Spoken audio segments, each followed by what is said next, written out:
नमस्कार दर्शकों, मैं आचार्य के शास्त्री सूर्य ज्योतिष में स्वागत करता हूं।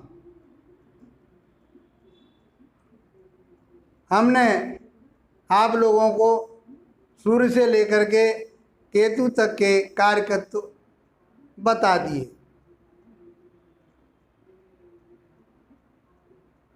और आशा करता हूं कि वो मेरी चर्चा आपको कुछ ज्योतिष ज्ञान दे पा रही होगी।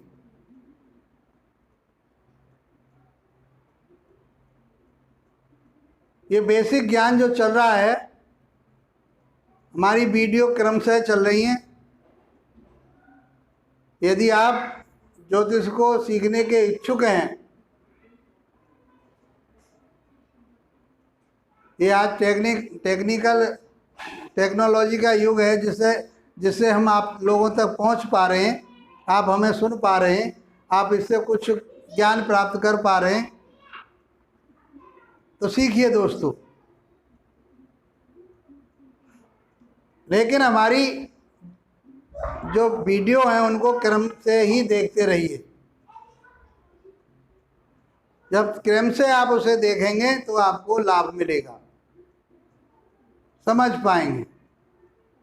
आज उसी श्रृंखला में अध्याय 41 ग्रहों के नैसर्गिक स्वभाव हमने कार्यकत्वों में बता दिए थे, क्योंकि वो कार्यकत्व उनके नैसर्गिक स्वरूप पर ही आधारित थे, उनके नैसर्गिक प्रकृति के आधार पर थे। आज इसकी ज़रूरत इसलिए है कि ये हमारे माइंड में बातें बनी रहें, ताकि हम जब विश्लेषण करें तो इन चीज़ों को हम समझ पाएँ। तो ग्रहों को 3 कैटेगरी में बांटा है: शुभ ग्रह, अशुभ ग्रह और सम ग्रह। जो शुभ ग्रह हैं वो शुक्र और गुरु, ये 2 ग्रह निर्विवाद रूप से शुभ ही माने जाते हैं। इसमें कोई संदेह और शक नहीं होना चाहिए। फलित आप करेंगे उस समय तो इनके कार्यकत्व को, इनके नैसर्गिक स्वभाव को अपने दिमाग में रखेंगे। तो गुरु और शुक्र कौन से ग्रह माने गए? ये शुभ माने गए। इसमें बलि चंद्रमा को भी शुभ माना है। शुक्र जो है, शुक्र दैत्यों के गुरु, राक्षसों के गुरु माने गए शुक्राचार्य जी, और बृहस्पति देव देवताओं के गुरु माने गए। इसलिए गुरु को निर्विवाद रूप से शुभ ही माना है। बलि चंद्रमा शुक्ल पक्ष की पंचमी से लेकर के कृष्ण पक्ष की पंचमी तक का जो चंद्रमा है वो शुभ माना जाता है, शुक्ल पक्ष का।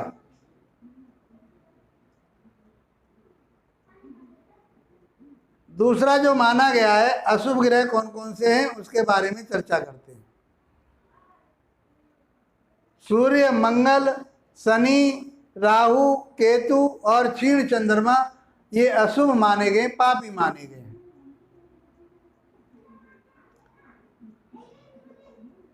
इनके बारे में हमने कार्यकत्वों में बता दिया था कि ये क्रूर ग्रह हैं या पापी ग्रह हैं। शनि पापी माना गया है, सबके बारे में हम बता चुके हैं। आज अलग से इनके नैसर्गिक रूप से इनके कैसे स्वभाव हैं वो अलग से बता रहे हैं। तो क्षीण चंद्रमा कौन सा होता है? क्षीण चंद्रमा, कृष्ण पक्ष के चंद्रमा को क्षीण चंद्रमा कहते हैं। अर्थात कृष्ण पक्ष की पंचमी से लेकर के शुक्ल पक्ष की पंचमी तक का जो चंद्रमा होता है उसको क्षीण चंद्रमा मानते हैं। कहीं कहीं बात जो मिलती है वो अष्टमी से भी मानी जाती है, अष्टमी से अष्टमी तक दोनों पक्षों में। लेकिन शास्त्रों में बात पंचमी से ही बात हुई है, इसलिए हम शास्त्रोगत बात कर रहे हैं, इधर उधर की बात आपके लिए नहीं कह रहे। और हमें शास्त्रों के अनुकूल ही चलना है।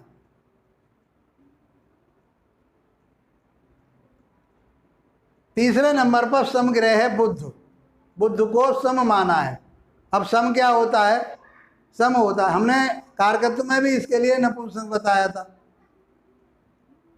तो ये सम माना जाता है। सम का अर्थ है कि ये यदि शुभ ग्रह के साथ बैठ गया तो ये शुभ परिणाम देगा, और अशुभ के साथ बैठ गया, अशुभ ग्रहों के साथ बैठ गया तो ये अशुभ परिणाम देगा। इसलिए इसको समग्रह की संज्ञा दी गई है। शास्त्र में बात कही गई है कि यदि अकेला बुध बैठा हो तो उसको शुभ ही मानते हैं। अकेला बुध बैठा हो तो उसको शुभ ही मानते हैं। वो किसी से दृष्ट है, किसी के साथ बैठा है, शुभ के साथ बैठा है, अशुभ के साथ बैठा है, वो वैसा ही परिणाम देगा। तो अब कौन कौन से, शुक्र, गुरु, बलि, चंद्रमा और बुध को भी, अकेले बुध को भी शुभ मान लिया। बाकी ग्रह जो रह गए, सूर्य, मंगल, शनि, राहु, केतु और क्षीण चंद्रमा, ये अशुभ माने गए। शास्त्रोगत एक बात और कही है ऋषि पाराशर जी ने कि सूर्य जो है वो पापी नहीं है, अशुभ नहीं है, इसको अशुभ नहीं मानते, क्योंकि ये सूर्य जीवन दाता है, जीवन देने वाला है।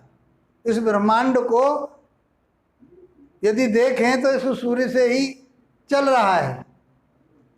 इस पूरे जगत को देखें तो ये सूर्य से ही चल रहा है। इसको पिता का कारक माना गया है, सूर्य को पिता का कारक माना गया है। इसलिए पिता कभी भी पापी नहीं होता। क्या होता है? वो क्रूर होता है। क्या होता है? क्रूर माना गया है।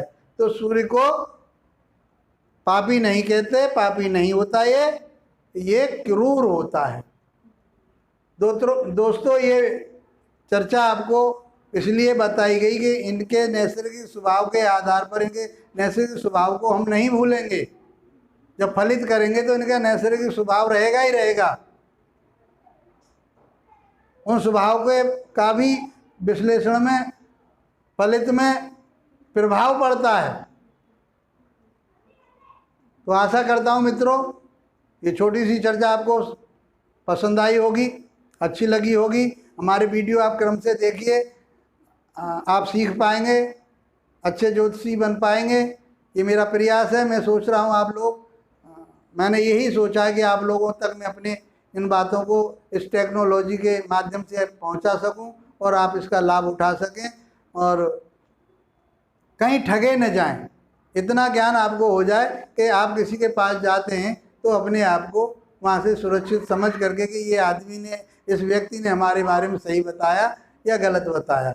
ये अपने आप अपना विश्लेषण कीजिए, अपने परिवार का विश्लेषण कीजिए। आप इस लायक अच्छे ज्योतिषी बन पाएंगे, ऐसा मुझे विश्वास है। धन्यवाद दोस्तों, नमस्कार।